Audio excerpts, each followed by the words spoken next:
श्रील प्रभुपाद की जय, गुरु परंपरा की जय, ग्रंथराज श्रीमद्भागवतम की जय। नारायणं नमस्कृत्यं नरं चैव नरोत्तमं देवीं सरस्वतीं व्यासं ततो जयमुदीरयेत्। नष्टप्रायेषु भद्रेषु नित्यं भागवते सेवया Bhagwati उत्तमश्लोके भक्तिर्भवति नैष्ठिकी। Śrīmad-Bhāgavatam in story form. Chapter 21. King Prachin Varhi. The story of Puranjana, the Prachetas, Canto 4.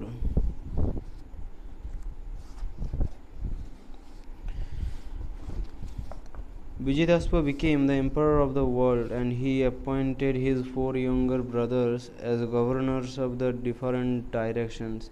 At the time when Indra had invisibly stolen King Prithu's sacrificial horse, Vijayadhara had seen this but had refrained from attacking him out of respect for such a great personality.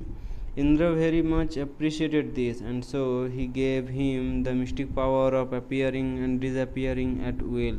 And for this reason, the eldest son of King Prithu also became known as Antardhana. Through his wife Sikhandini,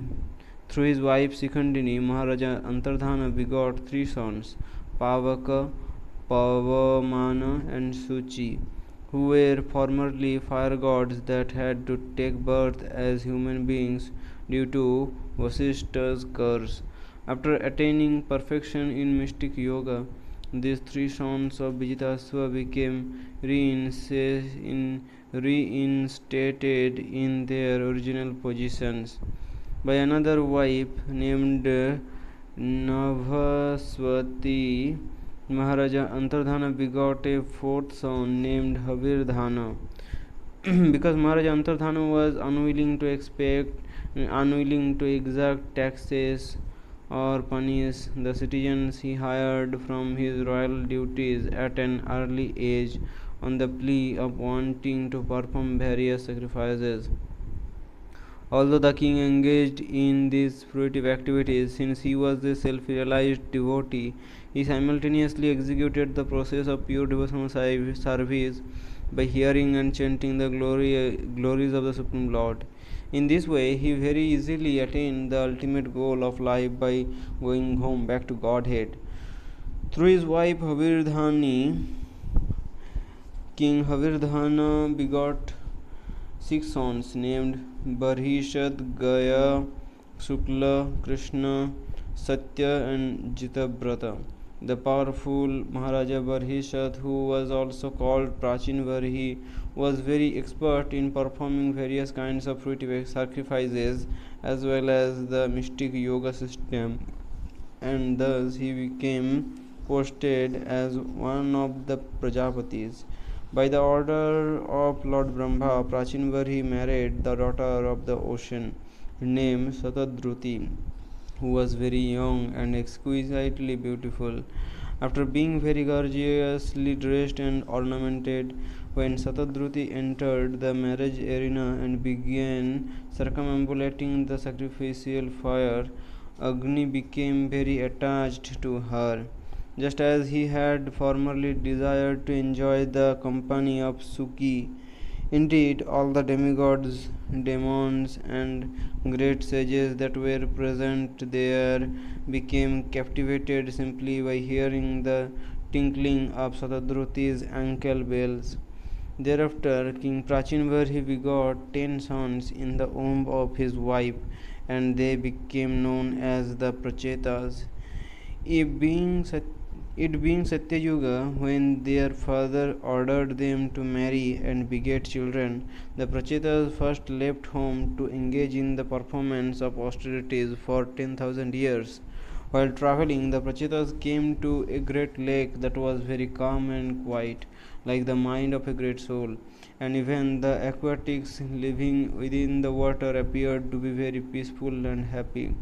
Lotus flowers of various colors grew in the water, and on the shore could be seen numerous swans, chakravaks, karandhavas, and other water birds. Flowering trees bordered the lake, and the humming sound of maddened bumblebees filled the air. While appreciating this heavenly atmosphere, the Prachetas were also surprised to hear the sounds of various drums and other musical instruments, as if coming from somewhere nearby. Suddenly, Lord Shiva emerged from the water along with his associates, including numerous musicians engaged in glorifying him. Lord Shiva's bodily luster was like molten gold, although his throat was bluish and he had three eyes that mercifully glanced at his devotees. Upon seeing Lord Shiva before them, the astonished Prachetas offered their obeisances by falling down at his lotus feet. Lord Shiva was very pleased with the princess, and while smiling graciously, he spoke to them as follows: O sons of Prachin Varhi, I wish all good fortune for you. I know your purpose is coming. I know your purpose in coming here, and thus I have appeared before you just to show you mercy. You should know that anyone who is a surrendered soul unto the Supreme Personality of Godhead, Lord Krishna, is very dear to me. One who properly executes his duties in the Varnashrama system becomes qualified to occupy the post of Brahma, and after becoming still more qualified, he can approach me. However, anyone who directly engages in the unalloyed devotional service of Lord Vishnu is immediately promoted to the spiritual world. You are all devotees of the Supreme Lord, and so please listen very carefully and attentively as I chant a mantra that is the best prayer for anyone who aspires to attain the ultimate goal of life. As the Prachetas stood before him with folded hands, Lord Shiva recited the prayer as follows: O Supreme Personality of Godhead, all glory is unto you, for you are the Supreme Living Being, the Supreme Soul, and thus you are worshipable by all. You are the origin of the subtle material ingredients from which this creation has become manifest, and you are the all pervading Lord Vasudeva, who expands himself at Sankarsana, Pradyumna, and Aniruddha. Your inclination, disinclination, and their resultant activities, and you are the topmost of all those who bestow benedictions. My dear Lord, I wish to see you in your original form, which is very dear to the devotees, for only by visualizing that form can all the demands of the senses become perfectly satisfied. The Lord's complexion resembles a dark cloud during the monsoon season, and just as the rainfall glistens, his bodily features appear to sparkle. The Lord's exquisitely lovely face is adorned with eyes like lotus petals, a beautiful, highly raised nose, and an enchanting smile that captivates the mind of the beholder. The Lord's black hair is curly, and the super excellent beauty of his face becomes enhanced by his sidelong glances. The Lord's garments, which wave in the mind, as well as his glittering earrings, shining helmet, bangles, garland, ankle bells, the sash around his waist, and other bodily ornaments, combine to increase his natural beauty. The Lord's soldiers are broad like a lion's, and upon his chest hangs the Kaustubha mani. The glittering curls of golden hair upon the Lord's chest, called Srivatsa, excels the beauty of the golden streaks that are found on the black stone used for testing the quality of gold. The Lord's abdomen is very beautiful due to its three ripples of flesh, and because it is so round, it resembles the leaf of a banyan tree. When he inhales and exhales, the movement of those ripples appears fascinatingly beautiful. The folds within the Lord's navel are so deep that it seems as if the entire universe had sprouted out of it and also wishes to return there. The Lord's hips are covered by a sash that is decorated with golden embroidery. His systematical lotus feet, calves, thighs, and knees are also extremely beautiful, and thus his entire body appears to be very well built. My dear Lord, your two lotus feet are like two blossoming lotus petals, and the nails of your lotus feet emanate such a great effulgence that the darkness within the heart of your devotee immediately becomes dissipated by meditating upon them. For this reason, those who desire to purify their existence must always meditate upon your lotus feet while engaging in the process of bhakti yoga. Only by the execution of pure devotional service do you become satisfied. Considering this, you would take to any other process of self realization if he is considering this, who would take to any other process of self realization if he is actually serious about achieving the perfection of life? Simply by the expansion of his eyebrows, invincible time can vanquish the entire universe. However, formidable time does not approach the devotee who has taken complete shelter of your lotus feet. Even a fraction of moments association with a pure devotee can award blessings that cannot be compared to heavenly elevation or even liberation. And thus I beg your Lordship to benedict me with such association. My dear Lord, your absolute authority cannot be directly experienced, but one can guess of it by seeing how everything in this world is being destroyed in due course of time. As the wind invisibly scatters clouds in the sky, so time imperceptibly scatters everything, and thus one can indirectly feel the presence of your hand. Everyone in this material world is mad after making plans due to uncontrollable greed. However, your lordship is always alert, and in due course of time you strike one down, just as a snake seizes a mouse and very easily swallows him. For this reason, a learned man is one who knows that unless he worships you, his entire life is spoiled. Lord Shiva then instructed the Prachetas, my dear princess, you should chant this prayer while fixing your minds upon the lotus feet of the Lord. Being situated within your hearts, the Lord will soon become very pleased with you if you faithfully follow this process. This prayer was first spoken by Lord Brahma to us, the Prajapatis, when we were ordered by him to create progeny. By chanting this prayer in praise of the Supreme Personality of Godhead, we became completely free from all kinds of ignorance. Any devotee of the Lord who chants this prayer with great attention and reverence, with mind absorbed in him, will achieve the greatest perfection of life without delay. After receiving instructions from Lord Shiva, the Prachetas worshipped him with great respect and devotion. Then, after Lord Shiva's departure, the princess entered the water, and while standing there for 10,000 years, they regularly recited the prayer that had been given to them.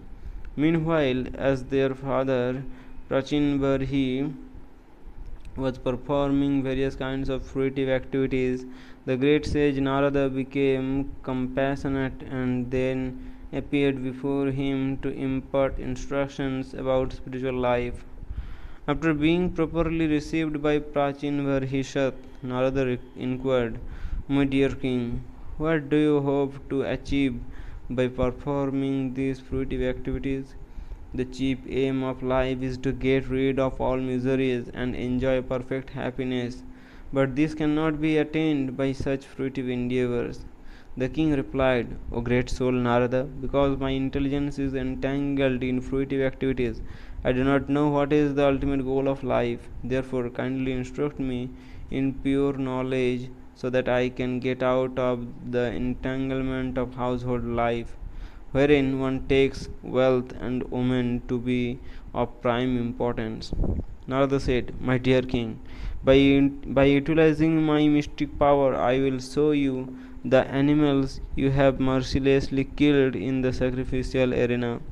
Look up into the sky and see how they are awaiting your death so that they can gain revenge by piercing your body with their iron horns. Those animals that are sacrificed properly can immediately be promoted to the human form of life. But when there are discrepancies, the performer of the sacrifice becomes liable for such punishment. Now, to instruct you, I will relate a very old history about King Puranjana, and so please try to hear me with rapt attention. The story that was then narrated by Narada was actually nothing other than the life of King Prachin Varhishat, told in an allegorical way. The word Puranjana literally means one who enjoys within a body. The word Puranjana literally means one who enjoys within a body. Once there lived a king of the Panchala country named Puranjana, who was very famous because of his heroic activities. He had a friend named Avignata, the unknown one, the Paramatma, whose activities could not be understood by anyone. With the desire to find a suitable place to live, King Puranjana travelled all over the world, and yet he still could not find a residence to his liking.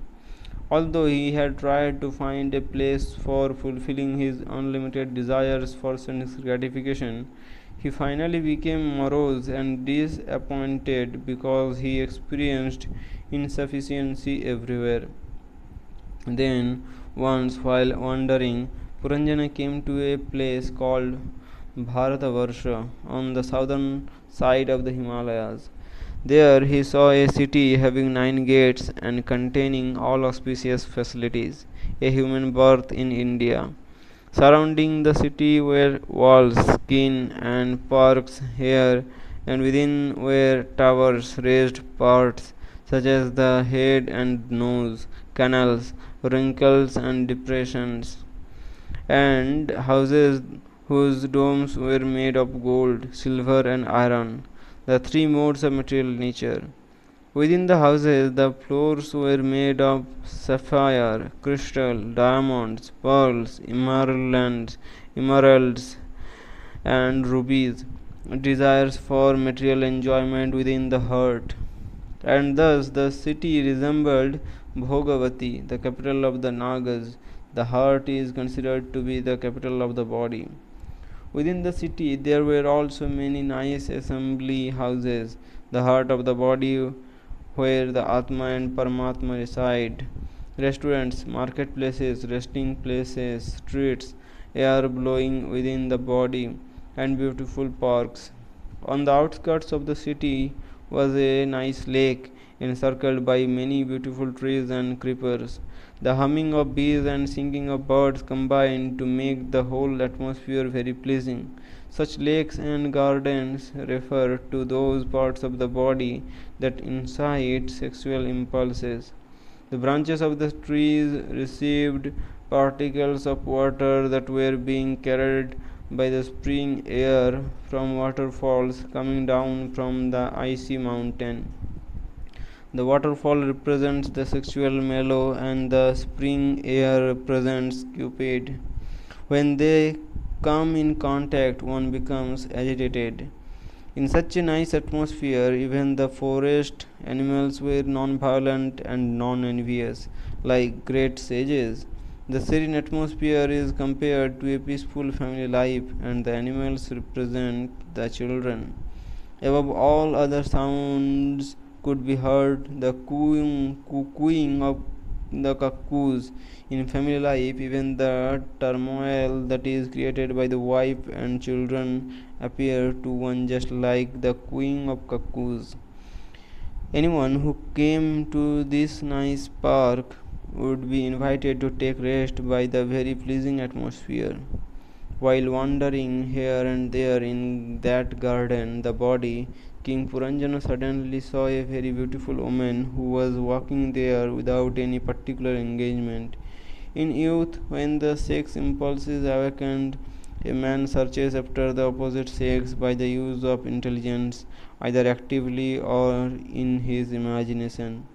She was accompanied by 10 servants, 5 knowledge acquiring and 5 working senses, and each of them was followed by hundreds of wives, desires of the senses.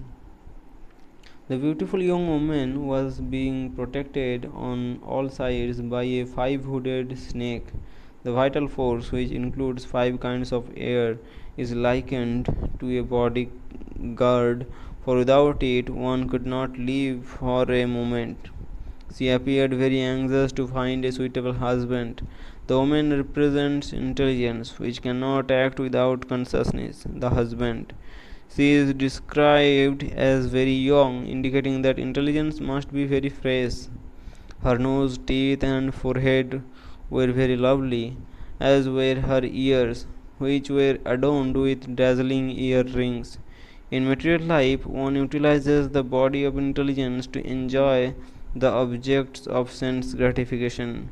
The girl's waist and hips were exquisitely formed, and she wore a yellow sari with a golden sash. Due to shyness, she repeatedly tried to cover her well rounded breasts with the end of her sari, and as she walked, her ankle bells tinkled. These descriptions express the mind's joyfulness at seeing a beautiful young girl. The two breasts represent attachment and envy, which are but opposite sides of the same coin, and thus non different. The great hero Puranjana, when one chooses to be a servant of the senses, he can become a great material hero. If one chooses to resist the attraction of beautiful women, thus becoming a controller of the senses, a Goswami, he can become a great spiritual hero. Was very attracted. So the great hero Puranjana was very attracted by the woman's shyly smiling face, and his heart became pierced by the arrows of her lusty glances. Being captivated, Puranjana could not resist addressing her as follows: My dear lotus-eyed one, please tell me who you are, from where you have come, who is your father, and what is your purpose in coming here. In the human form of life, one should utilize his intelligence to inquire about self realization. Who are these 11 strong bodyguards that accompany you, the mind and the senses? And who are the women following them? Who is the snake that precedes you? My dear beautiful girl, you appear to be exactly like the goddesses of fortune Lakshmi, the goddesses of learning Saraswati, or Uma, the wife of Lord Shiva, and yet you seem to be loitering in this forest as if in search of a husband. You appear to be the goddesses of fortune, but because I do not see a lotus flower in your hand, I wonder where you may have thrown it. Puranjana knew very well that the goddesses of fortune cannot be enjoyed by anyone except Lord Vishnu. Then again, it appears that you must be a woman of this planet, and not any of the above mentioned goddesses, for your feet are seen to touch the ground. Still, just like the goddesses of fortune, who increases the beauty of the Vaikuntha planets, who you can enhance the beauty of my city by associating with me. You should know that I am a very famous, powerful, and heroic king, and I possess all kinds of opulence. Because every woman wants such a husband, Puranjana introduced himself in this way. By your glances you have greatly excited my mind. Your smile, which is full of shyness, but is at the same time very lusty, has agitated the cupid within me. My dear girl, your face is so beautiful and your voice is so sweet, but you are so shy that you do not look me directly in the eye. Please be merciful and raise your smiling face so that you can see me. Puranjana spoke in this way because he was eager to see the complete feature of Maya. Because he was so eager to touch and enjoy the young girl, he wooed her very aggressively, and as a result, she also became attracted to him. Having thus become captivated, the woman accepted Puranjana's request by smiling, and then she replied, O best of human beings, I do not know who has begotten me, nor do I know the names or origin of my associates. This is the ignorance of the conditioned soul in material existence. I only know that I am existing in this place, and I have no idea about what will become of me hereafter. Indeed, I am so foolish that I do not even care to understand who has created this beautiful place for my residence. All I know is that these men and women are my friends, and the snake that always remains awake protects this city even during my sleep. Even during sleep, the breathing process goes on. O great hero, it is my good fortune that you have somehow or other come here. I know that you have a great desire to satisfy your senses, and so I and all my friends will try our best to gratify you in all respects. The woman represents intelligence, which is given by the Supreme Soul, and Puranjana, the conditioned soul, utilizes the direction of intelligence for gratifying his senses to the best of his ability. I have arranged this city of 9 gates so that you may live here for 100 years and enjoy all kinds of sense gratification to your full satisfaction. How could I desire to unite with anyone other than you, especially those who are not self centered householders, Grihamedhi, and followers of Prabhuti Marga, the path of increasing attachment?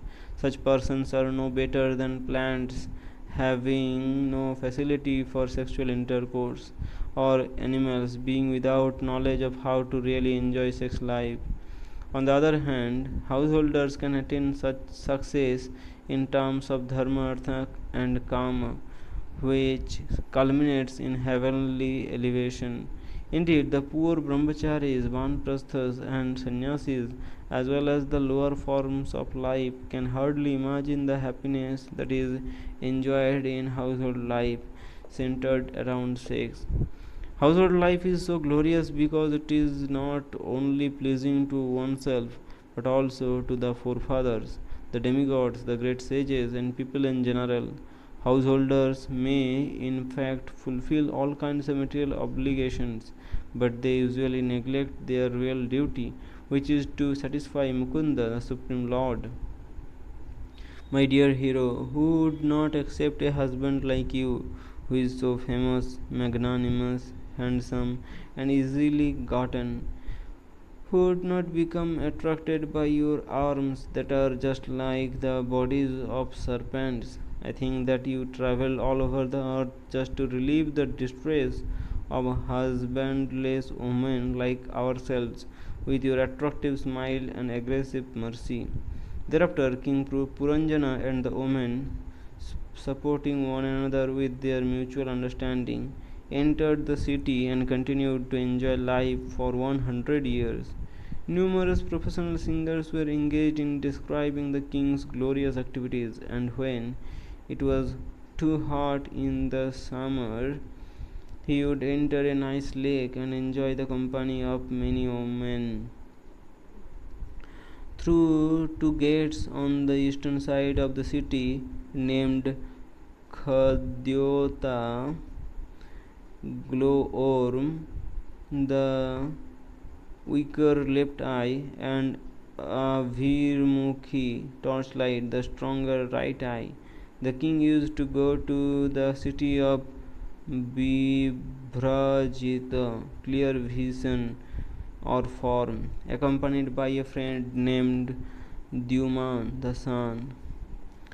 Through another two gates on the eastern side named Nalini and Nalini nostrils, the king used to go to the city of Saurava, Aroma, accompanied by a friend named Avadhuta, air or the sense of smell. Through the fifth gate on the eastern side named Mukhya, the mouth, which was the chief gate, the king used to visit two places named Bahudana, varieties of food, and Apana, speech, accompanied by two friends named Rashagna, the tongue or sense of taste, and Vipana, the faculty of speech.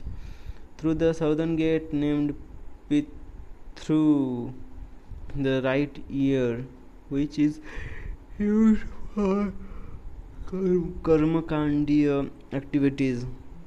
The king used to visit the city named Dakshina Panchala. Higher planets such as the Pitriloka or the scriptures that prescribe the Prabriti Marga, accompanied by his friend Srutadhara. Through the northern gate named Devahu, the left ear, which is used for taking spiritual initiation, the king used to go to Uttara Panchala, still higher planets, and ultimately Vaikuntha, or the scriptures that describe the Nibriti Marga, along with his friend Srutadhara. Through the gates on the western side named Asuri, the genitals, which are especially meant for the Asuras, the king used to go to the city of Gramaka, the place where sex is indulged in to a great extent, accompanied by his friend Durmada, the faculty for procreation. Dur means sinful and mada means madness. One who engages in sense gratification must accept his friend Durmada. Through another gate on the western side named Nirriti, the anus or painful gate, gluttonous persons passes stool painfully, and an ordinary person leaves his body painfully through the rectum. The king used to go to the place known as Vaisasa, hell, along with his friend Lubdhaka, greed. The king also used to associate with two blind men named Nirvak and Peshaskrith, the arms and legs which cannot speak or see, and in their company he would go here and there to perform his various activities. Sometimes he would go to a private house along with one of his chief servants named Visuchina, meaning going everywhere, the mind, and in the association of his wife and children he would sometimes feel illusioned, sometimes materially satisfied, and sometimes actually happy, the results of ignorance, passion, and goodness, respectively. Becoming entangled in fruitive activities which arise from mental concoction, Puranjana came completely under the control of material intelligence, and thus he was cheated. Indeed, his entire life was spent in fulfilling the desires of his wife, the queen, material intelligence. When the queen drank, Puranjan drank, and when he dined, she also ate along with her.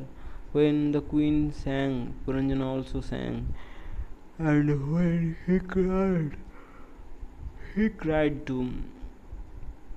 When the queen loved, Puranjana would love, and when she walked, he walked behind her. When he stood still, stood still, and when she would lie down in bed, he would lay down beside her. When the queen would hear something, he would hear the same thing, and when she saw something, he would also look at it. When the queen felt enjoyment, Puranjana also enjoyed, and when she lamented, the poor king had to follow her in her sorrow. The soul is situated in the mind, and the mind is conducted by intelligence. Thus, the living entity follows his intelligence just as the king followed his queen. Only by taking help of spiritual intelligence can one come out of this entanglement. One day, King Puranjana took his great bow and quiver of unlimited arrows, attachment, and hatred, and after encasing himself a golden armor, his great pride, he mounted upon his chariot the body accompanied by his 11 military commanders, the 10 senses, and the mind. King Puranjana departed for the forest called Panchaprastha, five destinations or the five sense objects. Going to the forest represents how one engages in sinful life, being impelled by ignorance. Puranjana's chariot was driven by the five swift horses, the five knowledge acquiring senses, which go on running year after year without making any progress, and had two wheels, religious life and sinful life, which are two facilities which are two facilities for progressing to one's destination, mounted upon one axle. The chariot had three flags, the three modes of nature: one rain, the mind, a driver, the Paramatma or intelligence, one sitting place, the heart, two poles onto which the harness was fixed, the dualities or lamentation and illusion, which are two causes of bondage, and seven coverings: skin, muscle, fat, blood, marrow, bone, and semen. The king placed two explosive arrows upon the chariot, the two attitudes of false ego, I and mine, which moved in five different styles. The activities of the five working senses had five obstacles placed before it, the five airs within the body had golden decorations, indicating that Puranjana was highly influenced by the mode of passion. This describes how the living entity is caged within the material body and is thus conducted by the three modes of material nature. Narada wanted to prove to King Prachin, where he said that although he was supposed to be a very religious man, he was actually under the influence of ignorance, especially in the matter of performing animal sacrifices. Normally, it was almost impossible for King Puranjana to give up the association of his queen for even a moment, but when he became inspired to go hunting, he left for the forest without even caring for her. In other words, Puranjana went woman hunting, coming under the influence of demoniac propensities due to excessive pride and passion. Puranjana's heart became very hard and merciless, and thus, with his sharp arrows, he began killing many innocent animals without consideration. Of course, Kshatriyas are allowed to kill some animals and then eat their flesh after offering it in sacrifice. However, it is understood that such regulation is actually meant to curb the extravagant violence of foolish men in the modes of passion and ignorance. When people who are when people who were merciful by nature saw how King Puranjana was causing unnecessary pain by killing animals unrestrictedly, they became very unhappy. Finally, after killing innumerable rabbits, boar, buffalo, black deer, porcupines, and other animals. King Puranjana became very fatigued, thirsty, and hungry, and so he decided to return to his palace. When a person comes to his senses and understands that he is engaging in sinful activities, he returns to his good consciousness, his good conscience. After coming home, Puranjana bathed, ate a nice dinner, and then rested. After becoming tired of sinful life, one should retire from it and purify himself by accepting a bona fide spiritual master and hearing from him. Thereafter, the king dressed very nicely and decorated himself with ornaments and garlands and smeared sandalwood paste over his body. This represents adorning oneself with knowledge of religion and the self. Having become completely refreshed, Puranjana began to look for his queen, his original consciousness, Krishna consciousness. Actually, after having eaten and rested, instead of becoming elevated to a higher consciousness, King Puranjana once again became captivated by Cupid. Thus, he searched for his wife, who had kept him satisfied in Household life.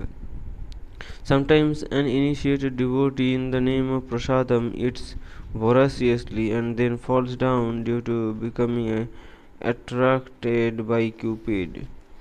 Becoming very anxious, the king inquired from the household ladies, "My dear beautiful woman, are you and your mistress all very happy like before, or not?" After becoming refreshed by the association of devotees, one consults his mind as to how he can return to his original steady consciousness. I do not understand why all my household paraphernalia does not attract me like before. It seems that if there is neither a mother nor a devotee wife at home, it becomes like a chariot without wheels. Where is the fool who would sit upon such a useless chariot?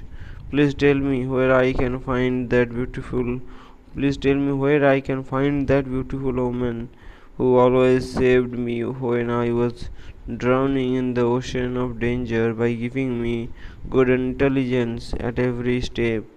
A good wife enables one to keep his good intelligence and thus avoid the dangerous conditions of material existence. The palace woman replied, "O master of the citizens, kindly look. Your wife is lying on the bare ground, and we cannot understand why." When Puranjana saw how his queen was lying upon a ground like a mendicant, he became very bewildered in mind.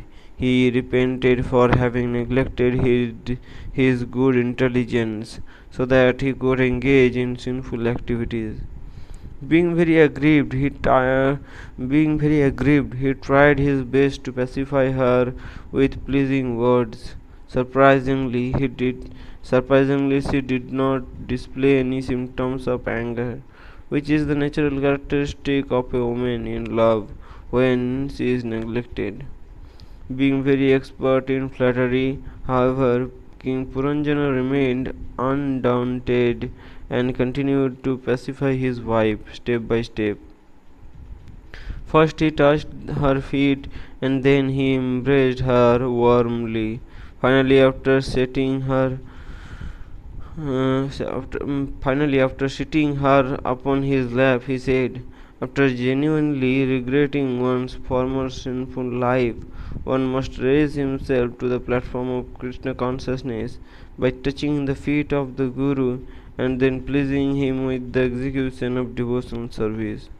My dear beautiful wife, when a master accepts a servant but does not punish him for his offenses, then servant must be considered as most unfortunate.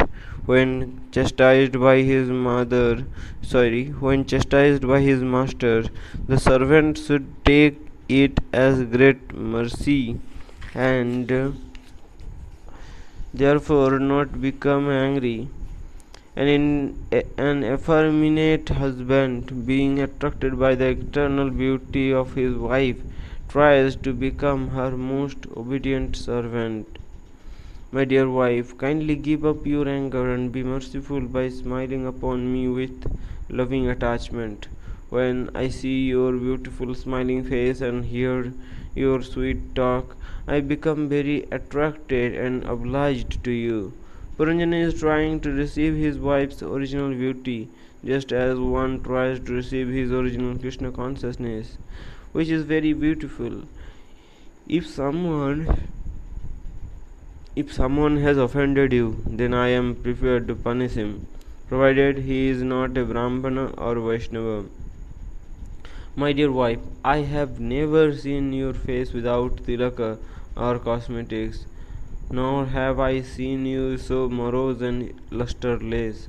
When one's consciousness is not decorated with thoughts of Krishna, it becomes morose and without luster.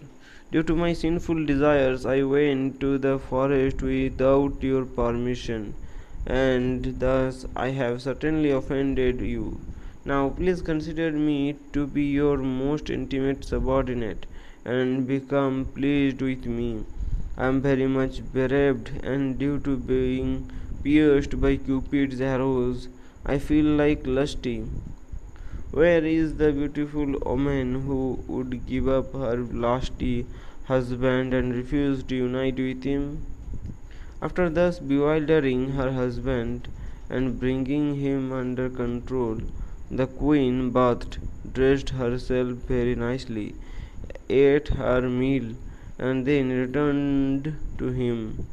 Upon seeing her beautifully decorated face, King Puranjana very respectfully welcomed his queen, and in return she fondly embraced him. Thereafter, in a secluded place, the queen gave King Puranjana full satisfaction by enjoying sex with him to his heart's content.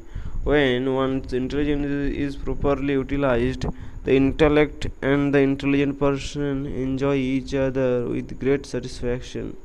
Being captivated by his beautiful wife, Puranjana lost all good sense, and thus he forgot how the days and nights were passing in such a way that his duration of life was being reduced without profit.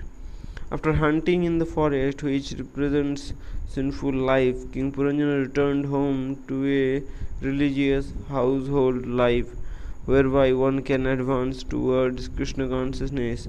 However, if in household life one simply becomes attracted by sex, then he sinks down deeper into material life. Becoming increasingly overwhelmed by illusion, Puranjana remained always lying down with his head on the pillow of his wife's arms. Due to considering a woman to be his very life and soul, he could not understand the meaning of self-realization. A woman is called Pramada. A woman is called Pramada, which means enlivening as well as maddening. In other words, a beautiful wife can be enlivening as well as the cause of degradation. His heart filled with lust, King Puranjana begot 1100 sons and 110 daughters in the womb of his wife Puranjani, and in the womb of his wife Puranjani, and in this way his youthful life passed as if it had been just a moment. Then, to increase his dynasty, Puranjana got all of his children married, so that gradually the whole city of Panchala became overcrowded with his grandchildren. The city represents Puranjana's body, and his sons and grandsons represent the reactions of his pious and impious actions. In other words, when the living entity is inclined toward sexual activity, he becomes involved in hundreds and thousands of actions and reactions. As they grew up, the son and grandsons gradually became plunderers of King Puranjana's wealth and possessions, to which he had become very attached. Narada said, "My dear King Prachin Varhishat, like you, King Puranjana became implicated in so many material desires. As a result, he worshipped various demigods by the performance of sacrifices that were all ghastly due to the necessity of killing animals. Being a Vaishnava, Narada wanted to stop the king's animal killing in the name of performing sacrifices. Such rituals are in the mode of ignorance and are not transcendental religion. And so, by performing them, one forgets the goal of life. Finally, while remaining attached to fruitive activities as well as to his family, King Puranjana arrived at the stage of life that is not very much liked by those who are overly attached to material things. There is a Gandharva king named Chandavega. Chandavega means very swiftly passing and thus represents time, who employs 360 powerful soldiers and as many Gandharvis knights to constantly plunder one's duration of life and attendant facility for sense enjoyment. When Chandavega and his followers began attacking Puranjana's city, the five-hooded snake defeated it. Being the superintendent and protector of the city, the serpent fought with the 720 Gandharvas single-handedly and so gradually became very weak.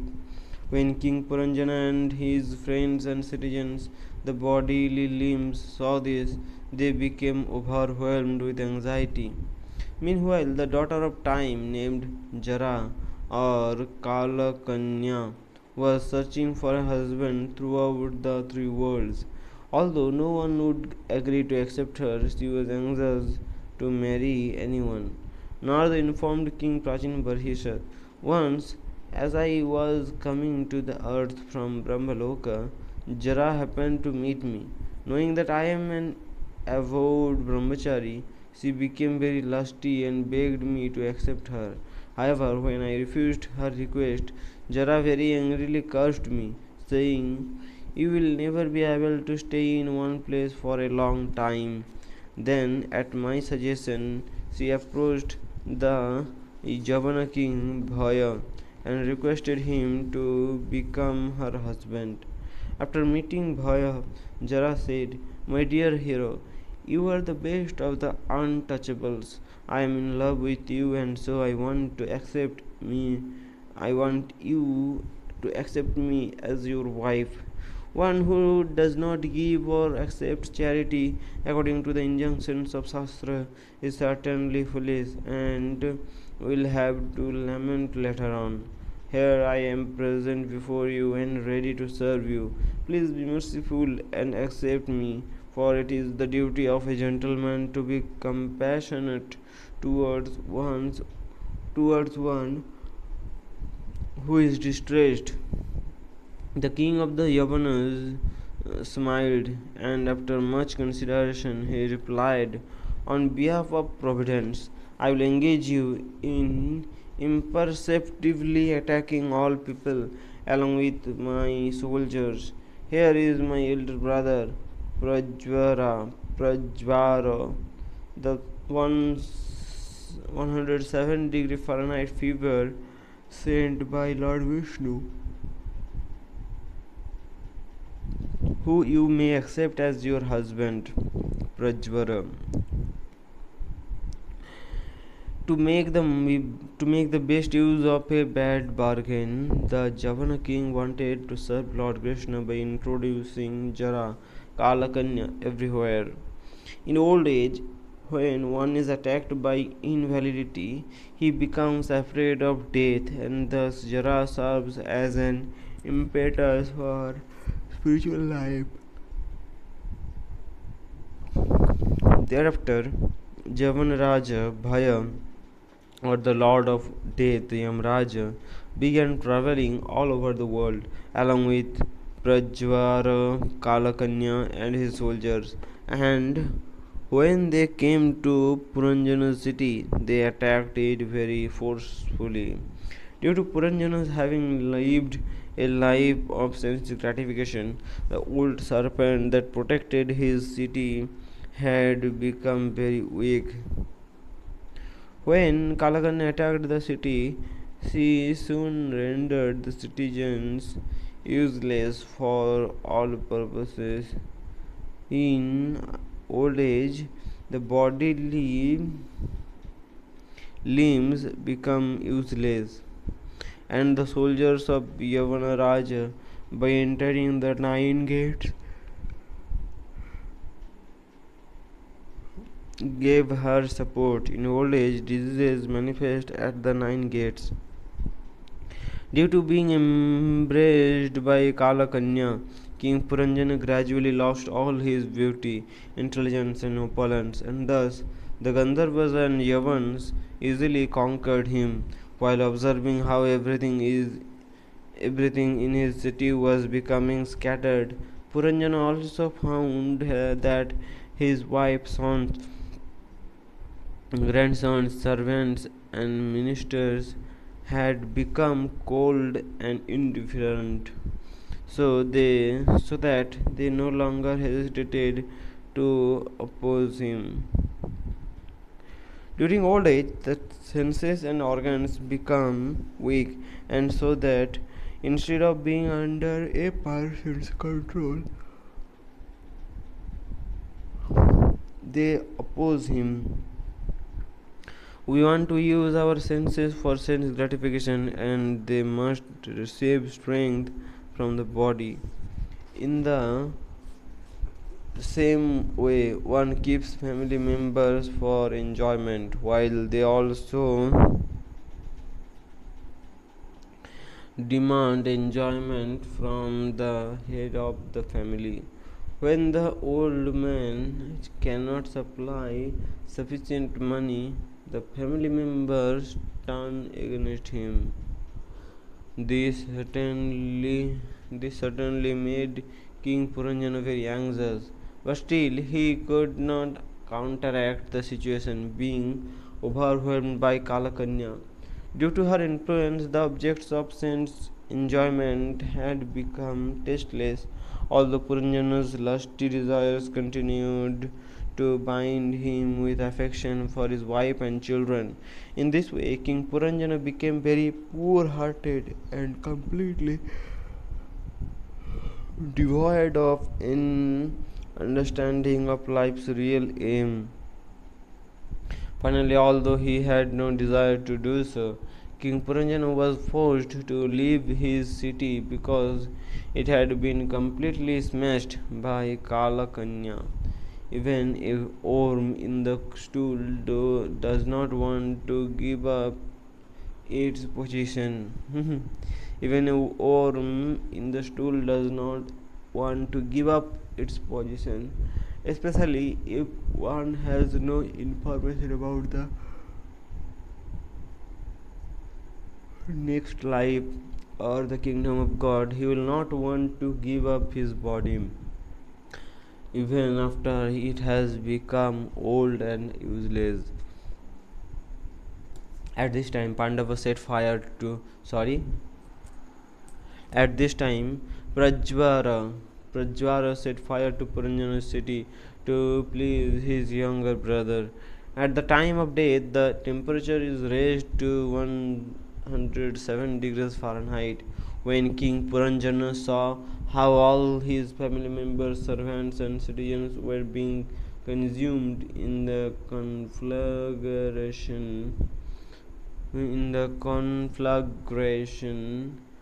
he became very morose.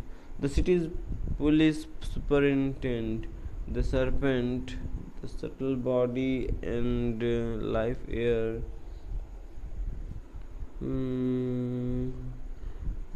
to the severe heat.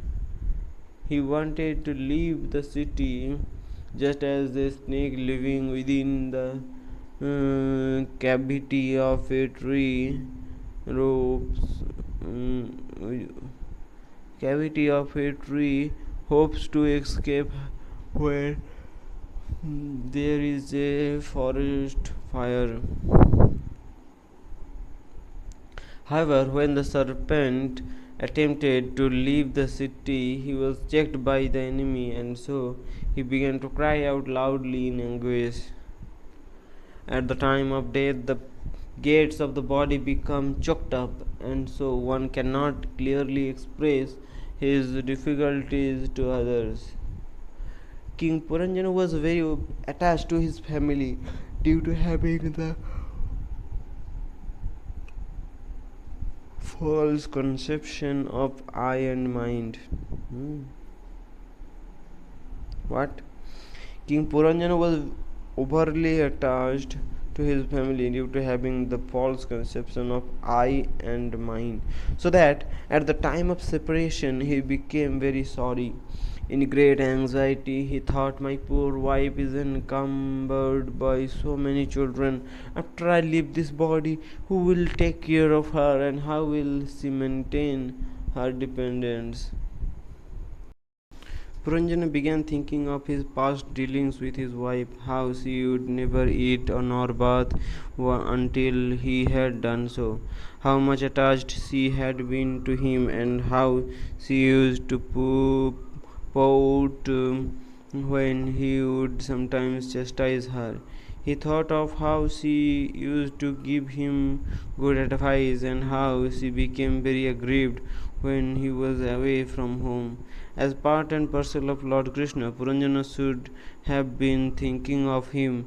Instead, he was absorbed in thinking of a woman. And then, as he lamented over the fate of his wife and children, Yavanaraja came there to arrest him. As the Yavanas were binding Puranjana like an animal to take him away to the place of judgment, his followers became very aggrieved, and in that state they were also forced to accompany their master. When the Yamdutas take away a living entity, the life, air, senses, desires, and the reactions to his past activities all follow him. As soon as the king and his subjects were out of the city, it immediately became dismantled and smashed to dust. And yet, even as he was being dragged away by the Yavana king, due to ignorance, Puranjana could not remember his friend and well-wisher, the Supreme Soul. Taking advantage of cruel Puranjana's helpless condition, all the animals he had killed in sacrifice came and pierced him with their horns, and thus it felt to him as if he were being hacked to pieces with axes. As a result of having to quit his body while remembering his wife, Puranjana took his next birth as the very beautiful daughter of the king Vidarbha. He was well placed due to his past pious work. After coming of age, it was arranged that Vaidarbhi would marry King Malayadhwaja of the Pandu country. The king's name indicates that he was a great devotee who stood as firm as the Malaya hill. With his devotional flag unfurled, he stood fast in order to conquer all other spiritual conceptions and thus convert others to become as fixed up in devotional service as himself. King Malayadhwaja begot a black-eyed, signifying that her eyes were always fixed upon Krishna. Daughter through his wife. Again, King Maladhwaja begot a black-eyed daughter through his wife Vaidarbhi, as well as 7 sons, representing the 7 processes of devotional service in practice, who later on became kings of Dravida Desha. The sons of Maladhwaja gave birth to many thousands of children, and they ruled the earth up until the end of Manu's life and even beyond. The great sage Agastya, meaning the mind which controls the senses, married Maladhwaja's daughter, who represents the path of devotional service, and their son was named Dridhyachyuta. By great determination, one never falls down. Who later on begot a son named Idmavaha, one who carries wood for his spiritual master. In other words, when devotional service is performed with controlled senses, one becomes fixed in his determination to satisfy the spiritual master. After some time, King Maladhwaja divided the kingdom amongst his sons, and then, so that he could worship Lord Krishna with full attention, he retired to a secluded place known as Kulachala. When his disciples are grown up and able to preach, the spiritual master should divide the world amongst them and then retire so that he can write books and execute Nirjana Bhajana, the silent worship of the Lord. In spite of having children, Queen Vaidarvi also gave up the comforts of home life and followed her husband to the forest. Similarly, some of the advanced disciples should follow the spiritual master to serve him as he executes Nirjana Bhajana. By bathing in the river Chandravasha, Tamraparni, and Vatodaka, which flowed through the Kulachala province, Maladhwaja became purified externally and internally because of performing austerities while eating only bulbs, seeds, leaves, flowers, roots, fruit, and grass. The king eventually became very skinny, but at the same time he conquered the dualities of heat and cold, and happiness and distress, as well as the pangs of hunger, thirst, and the onslaughts of nature. In this way, Maladhwaja controlled his life, air, and senses so that he could fix his mind in meditation upon the Supreme Personality of Godhead.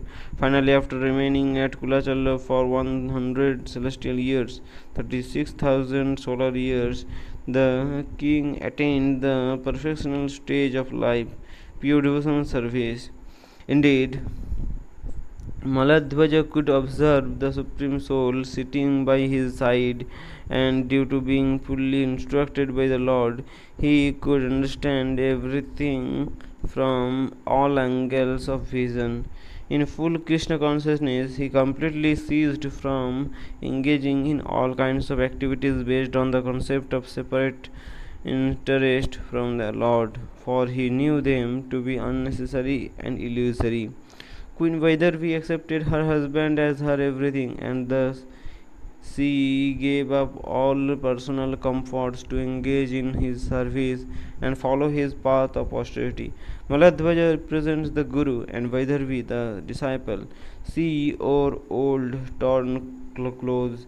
Her uncombed hair became matted, and due to her austerity, she became very lean. Although she always remained near her husband, she was silent and unagitated, like a flame in a windless place. Indeed, as her husband remained seated in a fixed posture, she continually served him until at last she could ascertain that he had passed away from his body. While massaging her husband's legs, she could feel that his feet were no longer warm, and thus she could understand that he had already gone away.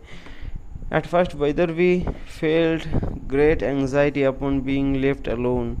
While shedding innocent tears, a disciple should cry like this upon the disappearance of his spiritual master.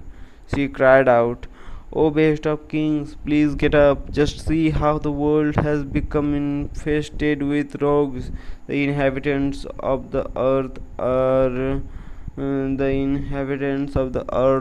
are very much afraid, and it is your duty to protect them.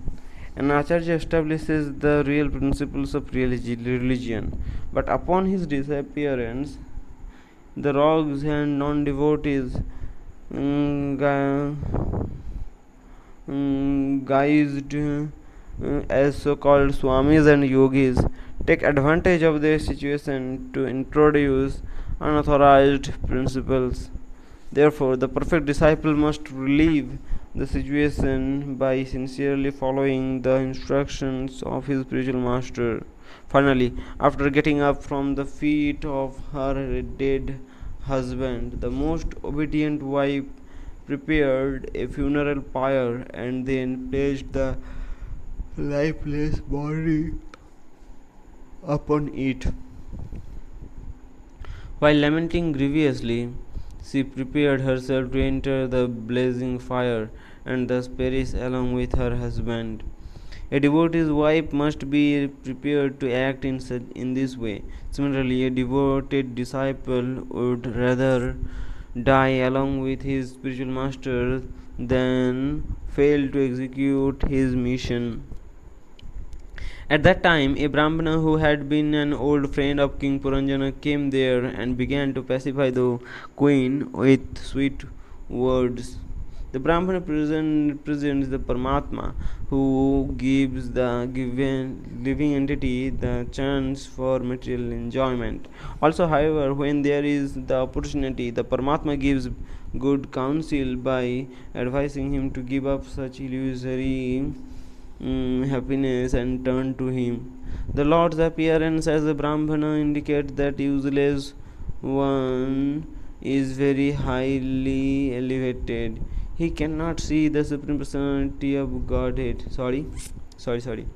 The Lord's appearance as a Brahmana indicates that unless one is very highly elevated, he cannot see the Supreme Personality of Godhead directly. Still, one's serious resolution to follow the mission of the spiritual masters is tantamount to seeing the Supreme Lord. In other words, he meets the Supreme Personality of Godhead in the spiritual master's instructions. The Brahmana inquired, "Whose wife or daughter are you? Who is the man lying here? It appears that you are lamenting for this dead body." The woman replied that this was her spiritual master, and that in his absence she was perplexed about what to do. In such circumstances, if a devotee is sincere and purified due to having followed the directions of the spiritual master, the Paramatma certainly gives him direct instruction from within his heart. "Don't you recognize me? I am your eternal friend, who you consulted many times in the past.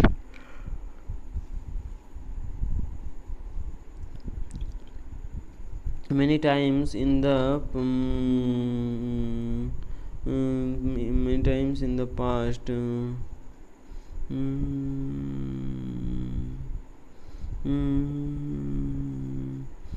Even if you do not recognize me, cannot you remember that you used to have a very intimate friend? Unfortunately, you gave up my company so that you could accept the position of an enjoyer in this material world. My dear gentle friend, you and I are like two swans living together in the Manasa Lake, or the same heart. And yet, although we have been living together for so many thousands of years, we are still far away from our original home. Since you have left me, you have become more and more materialistic while traveling in different forms throughout this material world, which was created by some woman, the external nature. Within the city of the material body, there are 5 gardens, the 5 objects of sense enjoyment, 9 gates, one protector, the life air which passes through the 9 gates, 3 apartments, the chief ingredients, earth, water, and fire. These combine together to form flesh, bone, blood, etc., which can be likened to various apartments within the body. 6 families, the mind and the 5 senses, 5 stores, the 5 working senses, the 5 material elements, and one woman who is the lord of the house, intelligence. My dear friend, when you enter such a body along with the woman of material desires, you become overly absorbed in sense enjoyment and thus forget your spiritual identity. Actually, you are not the daughter of the Vidarbha, not the daughter of the Vidarbha king, nor is this man your husband, nor in your last life were you the husband of Puranjani. Being captivated by the body, you sometimes think of yourself as a man, sometimes as a woman, and sometimes as an enange.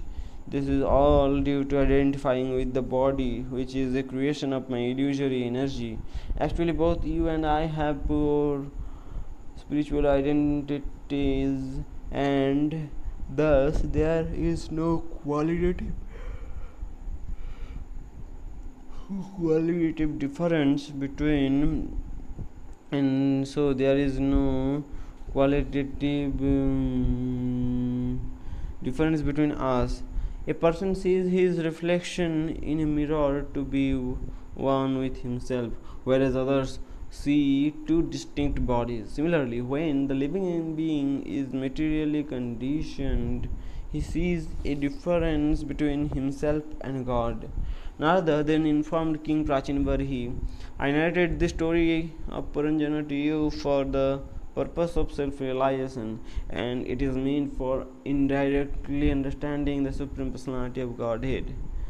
The factual method of understanding the Supreme Personality of Godhead is Bhakti Yoga, which entails hearing directly about the pastimes of the Lord.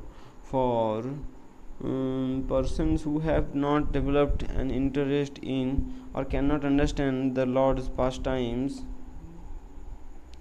these stories of Puranas, some of which are real historical facts and some of which are fables, are easily understandable, whether historical or allegorical. However, it is the support of these stories that should be understood, and by doing so, the conditioned soul engages in devotional service. King Prachinbhari said, My dear Lord, I could not fully appreciate the support of the allegorical story of King Puranjana for persons like us who are overly who are overly attached to fruitive activities. It is very difficult to realize the meaning of such illustrations. Rather than explained, you should understand that Puranjana, the living entity transmigrates according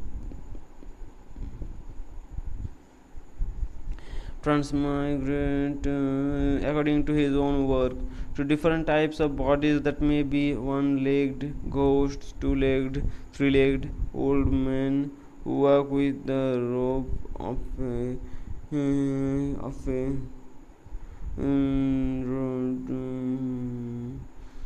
three-legged old men who talked with the help of a cane, four-legged, many-legged, or legless serpents. The unknown friend of the living entity is the Supreme Personality of Godhead. When the conditioned soul wants to enjoy the moods of nature in their when the conditioned soul wants to enjoy the modes of nature in their entirely, when he wishes to enjoy the gratification of all the senses, he prefers the human or demigod form. The word pramada refers to material intelligence ignorance, because when one takes shelter of such intelligence, he identifies himself with the material body and then enjoys and suffers a life of sense gratification. The 10 senses are male friends of Puranjani, and their engagements are considered to be their girlfriends. The serpent is the life air acting within the five acting within the five circulatory processes. The living entity is merged within the life air, which functions in a fivefold way for circulation. The 11th commander, the mind, is the leader of the senses. In conditional existence, one gives power to attorney to his mind, just as one may let the affairs of his estimate. In conditional existence, one gives power of attorney to his mind, just as one may let the affairs of his estate be executed by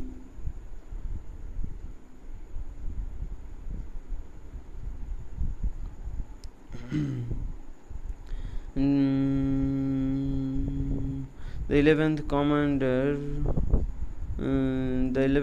The mind, is the leader of the senses. In conditional existence, one gives power of attorney to his mind, just as one may let the affairs of his estate to be executed by a manager. According to training, the mind can be one's friend or enemy. According to training, the mind can be one's friend or enemy. If one gets a good manager, his estate will be maintained nicely, but if the manager is a thief, everything will be spoiled. And the Panchala kingdom is the atmosphere in which the five sense objects are enjoyed. Within the Panchala kingdom is the city of the body having 9 gates. Narada continued by explaining to King Prachinvarhi how the living entity goes through the 9 gates so that he can enjoy the external material world, and how the embodied condition of the living entity is compared to a chariot. Narada then described how Kala Kanya, the sister of death, who represents old age, attacks the living entity when his end is approaching, accompanied by soldiers that create various types of disturbances to the body and mind. Narada concluded, by misusing his minute independence, when the living entity forgets his supreme master, the supreme personality of Godhead, he comes under the influence of the modes of material nature. Due to identifying with the body, he acts fruitively under the direction of the modes, and as a result, he is put into various conditions of life, one after another. In this way, he is just like a hungry dog that goes from door to door begging for food. According to his destiny, he sometimes be beaten and driven out, and at other times he gets a little food to eat. The living entity, under the influence of his desires, wanders in different species, and thus sometimes finds himself in a high position and sometimes in a very low one.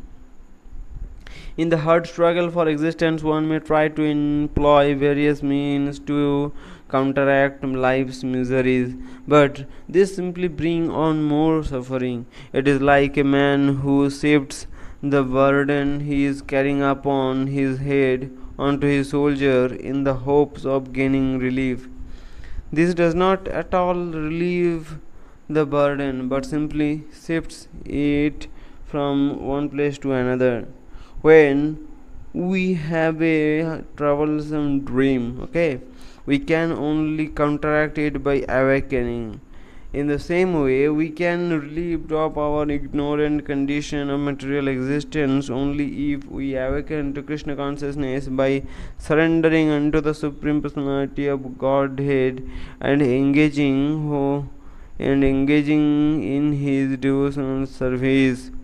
Indeed, the faithful devotee who cultivates Krishna consciousness while always hearing the glories of the Supreme Personality of Godhead, very soon becomes eligible to see the Supreme Lord face to face. My dear King, you should not think that the fruitive rituals mentioned in the Vedas are life's ultimate goal. The surface of the earth has become covered with kusha grass due to your sacrificial performances, and thus you have become very proud of killing so many animals. Due to your foolishness, you cannot understand that devotional service is the only means of satisfying the Supreme Personality of Godhead. The Supreme Lord is the Supreme Controller and the best friend of everyone. Therefore, one should take shelter of his lotus feet to make his life auspicious.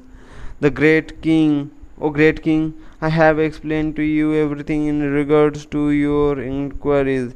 Now, please hear from me another allegorical narration which is accepted by saintly persons and is very confidential. It is meant to induce the king to give up his materialistic family life. My dear king, there was once a deer who was engaged in eating grass within a very nice flower garden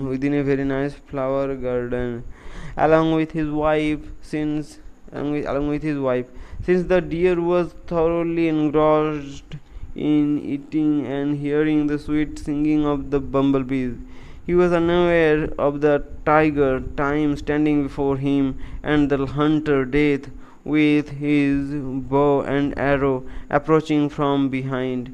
A materialistic man, although threatened from all sides, enjoys in the garden of family life, and the talks of his children are like the sweet humming of bumblebees. O Prachin Varhi, a woman is very attractive in the beginning, but later on she becomes the opposite, just like a flower that is beautiful when picked but detestable after it withers. In the association of a woman, one becomes entangled with lusty desires and thus enjoys sex life just as one relishes the aroma of a flower.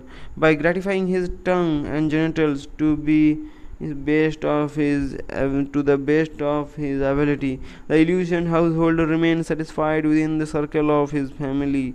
He feels great pleasure in hearing the talks of his wife and children, and while remaining absorbed in such happiness, he forgets how time stands before him, imperceptibly taking away his lifespan of passing days and nights. In such forgetfulness, he also does not care about the superintendent of death, who is trying to kill him from behind. My dear king, you should try to understand that you are in precarious position just like this, and are being threatened on all sides. You should give up the aspiration of becoming elevated.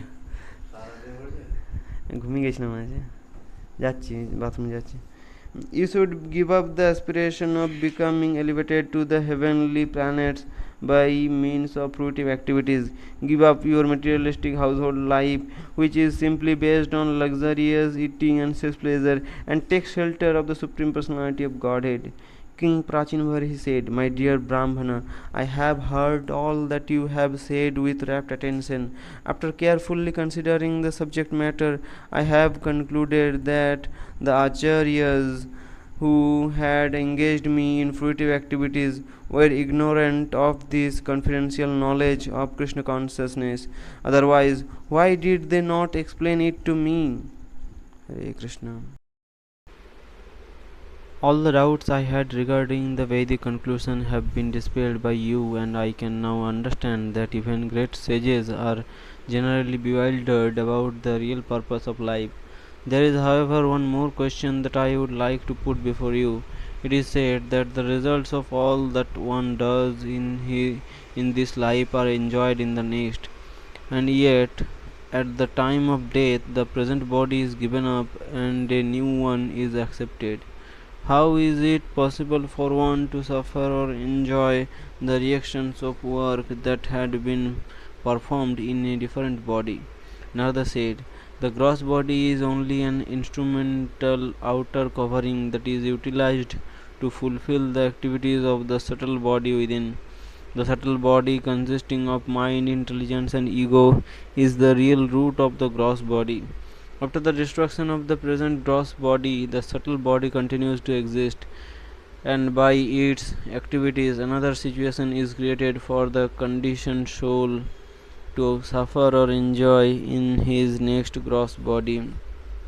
We practically experience how one gives up the use of his gross body while dreaming and then acts in a different body. Thus, it can be concluded that it is through the medium of the subtle body that one suffers and enjoys. According to the karma aggregate of fruitive activities concluded to make this body comfortable or uncomfortable of this life, one is awarded his next gross body, and the Paramatma reminds him of the unfinished plans of his last life, which he forgot. One can judge the mentality of consciousness of a person by viewing his external activities. In the same way, by seeing the mental condition or consciousness of a person, one can understand his position in the previous life and also what awaits him in the future. The mind is the storehouse for all kinds of thoughts and experiences from previous lives. Because of this, one may suddenly think of or dream about something that he has no experience of in this life. This is the proof that it was experienced in a past life, for there is no possibility of concocting anything mentally unless one has perceived it in either this or previous lives. Of course, the mind can combine separate occurrences to create something that has never before been experienced. For example, one may have seen a mountain and separately one may have seen gold. Then, at night, under the influence of illusion, the mind can create the image of a golden mountain in one's dream. As long as the living entity acts for sense gratification, he must remain entrapped within the cycle of repeated birth and death. Therefore, an enlightened person should always engage himself in the devotional service of the Supreme Lord, so that he can get out of the bondage of gross and subtle material coverings. After instructing Prachinvarhi, Narada extended an invitation to the king and then departed to Siddhaloka, which is a satellite in the planetary system of Brahmaloka. King Prachinvarhi then called for his ministers and instructed them how the kingdom should be handed over to his sons, the Prachetas, upon their return from performing austerities. Having thus become freed from all responsibilities, King Prachinvarhi left home so that he could perform austerities at the holy place Kapilasrama, Gangasagara. After having attained perfection in devotional service, King Prachinvarhi gave up his material body and went back home, back to Godhead. Maitreya then told Vidura, anyone who hears this narration as described by the great sage Narada, or who relates it to others, will become liberated from the bodily conception of life. Due to becoming liberated from all material bondage, he will no longer have to wander within the various conditions of this material world. Meanwhile, as they underwent austerities within the water, the Prachetas were able to satisfy the Supreme Personality of Godhead, Lord Vishnu, by chanting the mantras given to them by Lord Shiva. At the end of 10,000 years, the Supreme Lord appeared before them to reward their long engagement in the execution of their vows. Upon seeing the very pleasing form of Lord Vishnu, the Prachetas felt extremely satisfied at heart, so that their hard labor of austerity became fully mitigated. While riding on the shoulders of Garuda, the Lord appeared to be like a cloud resting upon the summit of Mount Meru. The Lord's face appeared very beautiful, and upon his head was a dazzling helmet. He held various weapons in his 8 hands, and his bodily effulgence dissipated all the darkness within the universe. Garuda appeared like an inhabitant of the Kinnara planet, whose bodily features resemble his, and by flapping his wings he vibrated the Vedic hymns in glorification of the Lord. Being surrounded by all the demigods, great sages, and other associates, the Lord glanced mercifully at the Prachetas. Then he spoke to them in a voice that was as deep as thunder. My dear princess, I am very happy to see how you are all engaged in one occupation, devotional service, and that you are cooperating in a very friendly relationship.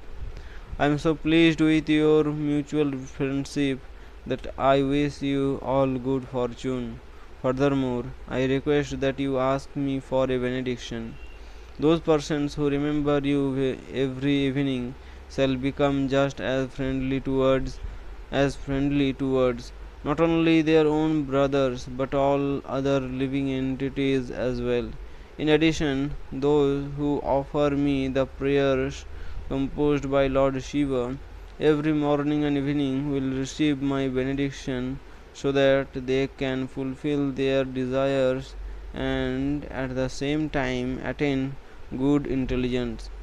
Because you have sincerely accepted your father's orders and executed them very faithfully, your attractive qualities will be celebrated throughout the world. In the future, you will have a very nice son who will not be inferior to Lord Brahma in any respect. He will become very famous, and his descendants will fill the entire three worlds. O sons of King Prachin Varhishat, the Apsara named Pramlocha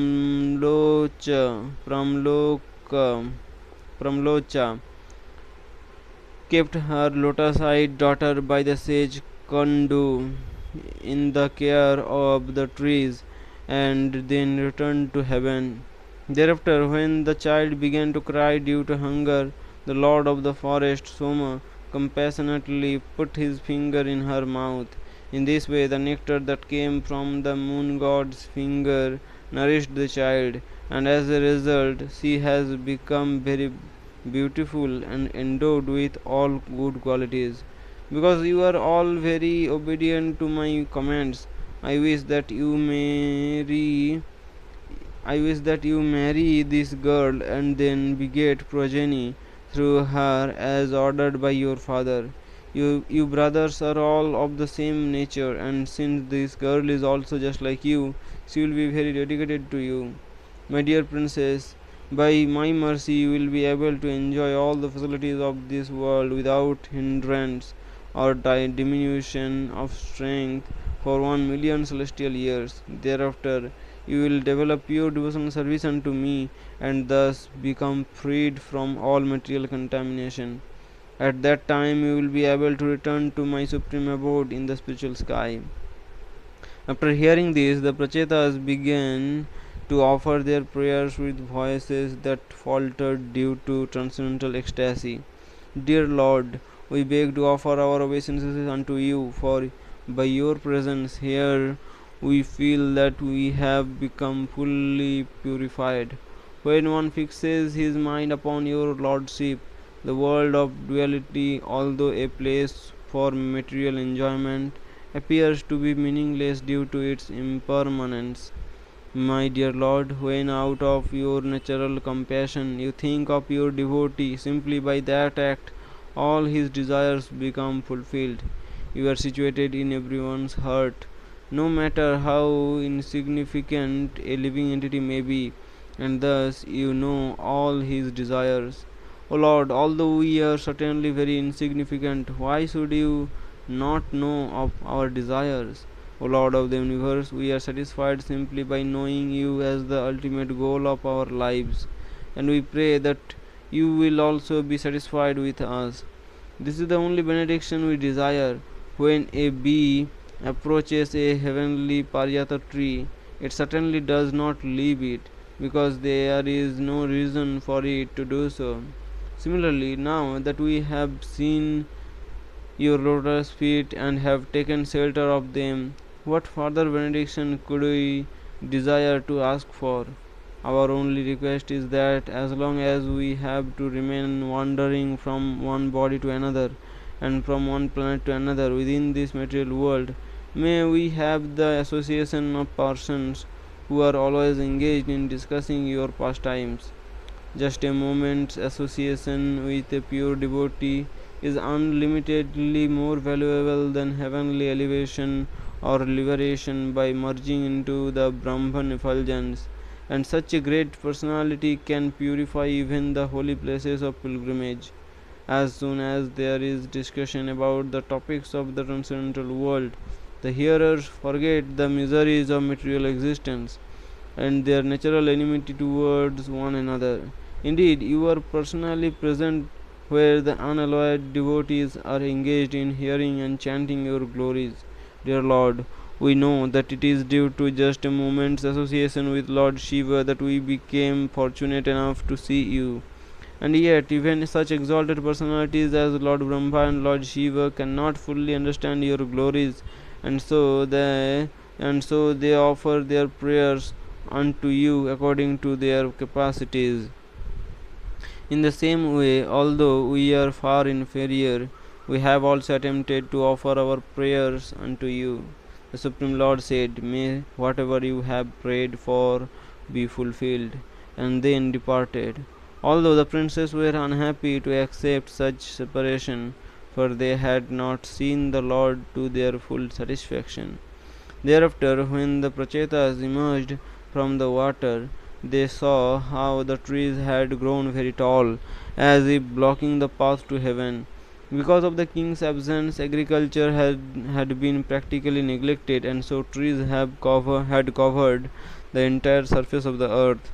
Upon seeing this, the Prachetas became very angry, and like Lord Shiva at the time of devastation, they began to emit fire and wind from their mouths to make the earth treeless. When Lord Brahma saw how the trees were being reduced to ashes, he immediately approached the sons of King Prachinvarhi and pacified them with words full of logic and reason. Then, at the advice of Lord Brahma, the remaining trees fearfully delivered their daughter Marisha to the Prachetas, and the princess accepted her as their wife. Later on, from the womb of Marisha, Brahma's son Daksha, although originally a Brahmana, was born a Kshatriya as a result of his having offended Lord Shiva. Again, later on, from the womb of Marisha, Brahma's son Daksha, although originally a Brahmana, was born as a Kshatriya as a result of his having offended Lord Shiva. Daksha's bodily luster surpassed all others, and since he was very expert in performing fruitive activities, Lord Brahma once again appointed him as the Prajapati so that he could generate living entities during the Chakshusha Manvantara. The Daksha Yajna had taken place during the Swambhuva Manvantara. Thereafter, during the Raivata Manvantara, the fifth, Daksha had undergone severe austerities so that At the beginning of the Chakshusha Manvantara, the sixth, he regained his former opulence by the mercy of Lord Shiva. After returning home, the Prachetas ruled the earth for thousands of celestial years. Finally, however, they remembered the blessings of the Supreme Personality of Godhead, and so they decided to leave home after putting Daksha in charge of their wife. The 10 Prachetas then went to the seashore where the liberated sage Jajali was residing, and there they practiced mystic yoga as a means of becoming perfect in Krishna consciousness. At that time, Narada came to see the Prachetas, and as soon as they saw the great sage, they got up from their sitting postures to offer him obeisances. After worshipping Narada and seeing that he was properly seated, the Prachetas addressed him as follows: O great Brahmana, it is our good fortune that we are able to see you here. Just as the sun relieves people from the fear of night by his traveling, you drive away the fears of those who meet you in the course of your wanderings. O spiritual master, due to having become overly attached to family life, we have almost forgotten the instructions we had received from Lord Shiva and Lord Vishnu. Therefore, kindly enlighten us once again with the torchlight of transcendental knowledge, so that we may cross over the darkness of material existence. Narada replied, a civilized human being has three kinds of births: by seminal discharge, Shukra; by initiation from the spiritual master, Savitra; and by the Brahmanical initiation, whereby he gets the chance to worship Lord Vishnu, Jagnika. In spite of having received these opportunities, if one does not actually engage in the service of the Lord, his activities are to be considered useless. Without devotional service or satisfying the Supreme Lord, what is the meaning of austerity, cultivation of knowledge, or sensual prowess? All types of transcendental practices are useless if they do not help one to ultimately realize the Supreme Personality of Godhead, who is the real goal of self realization. As pouring water on the root of a tree nourishes the trunk, branches, twigs, and leaves, and as supplying food to the stomach gives strength to all the bodily limbs and senses, so simply by worshipping the Supreme Personality of Godhead, all the demigods who are his parts and parcels become satisfied. Just as the sun creates rain giving clouds and then once again evaporates the water during the summer, and as the bodies of all living entities are made from the earth and then later on return to dust, so everything emanates from the Supreme Personality of Godhead and then again enters him in due course of time. Just as sunshine is non-different from the sun, this cosmic manifestation is non-different from the Supreme Personality of Godhead. During wakefulness, the senses are seen to work as parts and parcels of the whole body, whereas during sleep they seem to be unmanifest. Similarly, the whole manifest and non manifest creation is simultaneously one with and different from the Supreme Lord.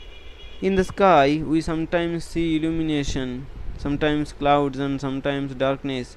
In the same way, the three modes of material nature variously manifest themselves as energies of the Supreme Absolute, but He remains unchanging.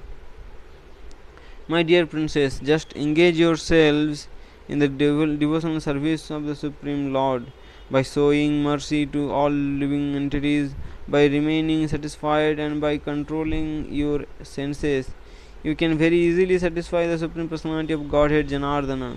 After instructing the Prachetas, Narada Muni departed for Brahmaloka, and while hearing from the great sage, the sons of King Barhishat became firmly attached to the Supreme Personality of Godhead.